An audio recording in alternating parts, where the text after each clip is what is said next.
Hello everyone, my name is Derek. Imagine being trapped underground, knowing the world above you is collapsing, and your enemies are closing in.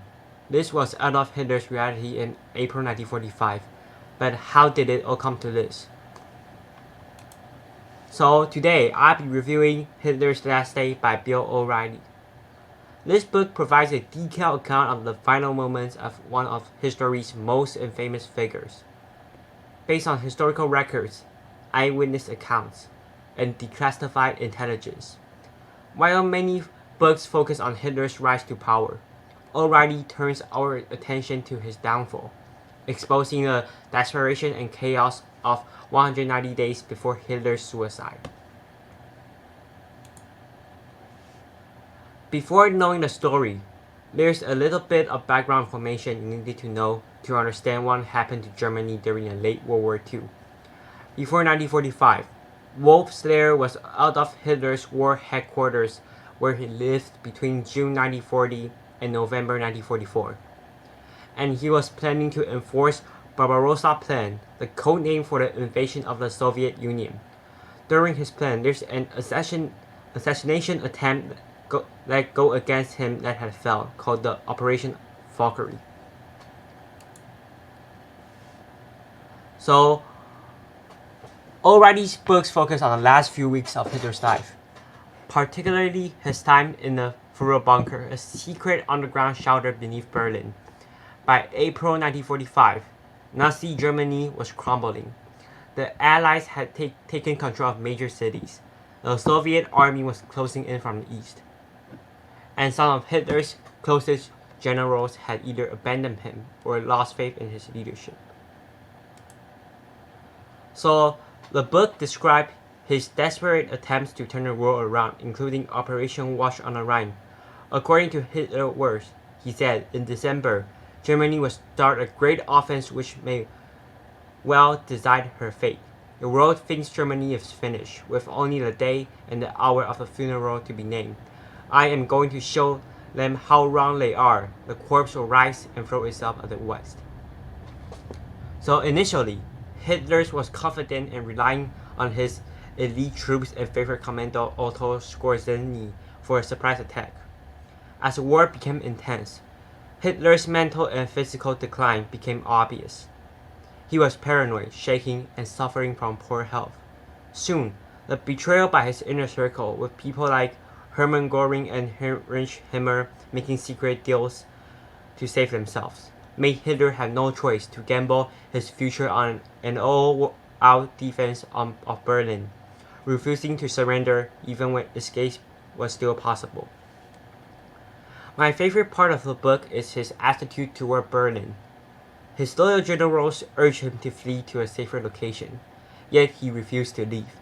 Even when he knew his final hours had come, he chose to stay deep inside the bunker, spending his last moments with Eva Braun, whom he married just before they joined suicide on April 30, 1945.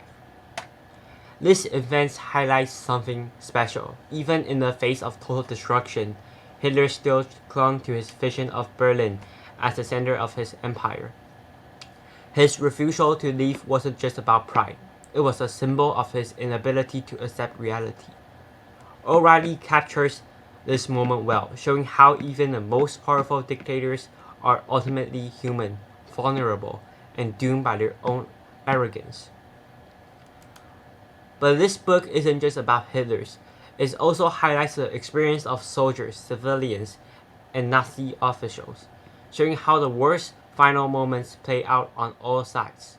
So, one of the unique elements in Hitler's Last Day is that while O'Reilly presents a gripping account of Hitler's final days, he also examines key players' action in the war, including the US, Britain, and Russia that had strategized and maneuvered to bring the war to a close. O'Reilly contrasts Hitler's crumbling leadership with the rising confidence of the Allied forces. As Hitler grew more delusional, the Allied force remained focuses on the final victory. Their reactions to Hitler's final gamble reinforced one of O'Reilly's key arguments, that Adolf Hitler's downfall was not just a result of military defeat, but also his delusions, blind ideology, and refusal to accept reality. The book portrays Hitler as a paranoid and isolated leader whose decisions hastened the collapse of Nazi Germany. Additionally, O'Reilly highlights the suffering of German civilians, showing how many were misled by propaganda and ultimately paid the price for the nation's blind loyalty to a dictator. Through research and eyewitness accounts, he argues that the fall of the Third Reich was inevitable due to Hitler's arrogance, poor leadership, and the overwhelming consequences of his brutal regime. One of the most striking things about this book is how it humanized the people living through the war, while still making it clear that Hitler's choices led to immense suffering. It doesn't excuse him but shows the reality of a dictator's downfall. O'Reilly's argument is convincing because it is supported by eyewitness testimonies, historical documents, and a strong narrative style that makes complex events accessible to a wide audience.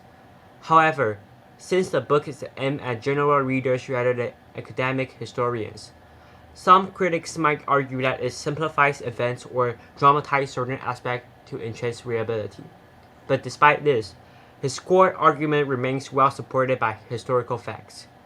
So in conclusion, Hitler's Last Day delivers a compelling and detailed account of the dictator's final moments, including countless strategies, conversation among world leaders, battlefield maps, and image of many important moments. Thank you for listening, and I'd love to hear your thoughts on this amazing book.